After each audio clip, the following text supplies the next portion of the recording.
بسم اللہ الرحمن الرحیم۔ میں اس وقت باب جبریل کے پاس ہوں، اور یہاں جو ہے سب سے پہلے تو درود و سلام اللہم صلی علی سیدنا مولانا محمد وبارک وسلم۔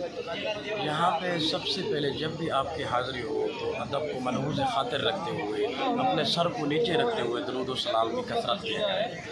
اور آج خوشی کا دن ہے میرے لیے کہ میرا جو ہے وہ ریاض الجنہ میں پرمنٹ نکلا ہے الحمدللہ۔ آج حاضری ہوگی تو آپ کو بہت سی چیزیں، مقدس چیزیں میں انشاءاللہ دکھاؤں گا۔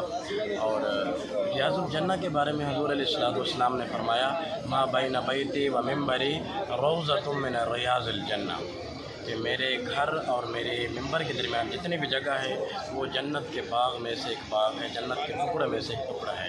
تو آج آپ کو انشاءاللہ دکھاؤں گا، اور انشاءاللہ سارا جو جتنی بھی مقدس جگہ ہیں۔ تھوڑی سی ویڈیو یہ لمبی ہوگی لیکن آپ نے دیکھنی ہے، میں کوشش کروں گا مختصر کرنے کی، لیکن چیزیں بہت سی بتانے والی ہیں جو آپ دیکھیں گے انشاءاللہ مزہ آئے گا۔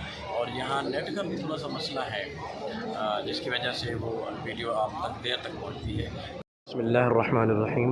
یہ وہ جگہ ہے جہاں رسول اللہ صلی اللہ علیہ وسلم ہمارے آقا و مولا یہاں اپنے اصحاب رسول صلی اللہ علیہ وسلم کو درس دیتے تھے، یہاں پہ تعلیم دیتے تھے۔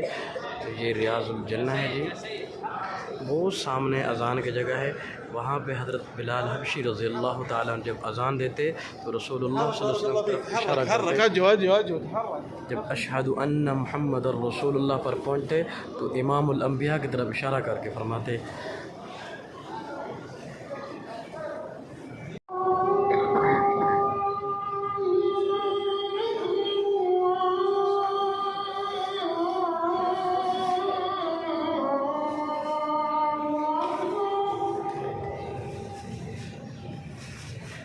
Allah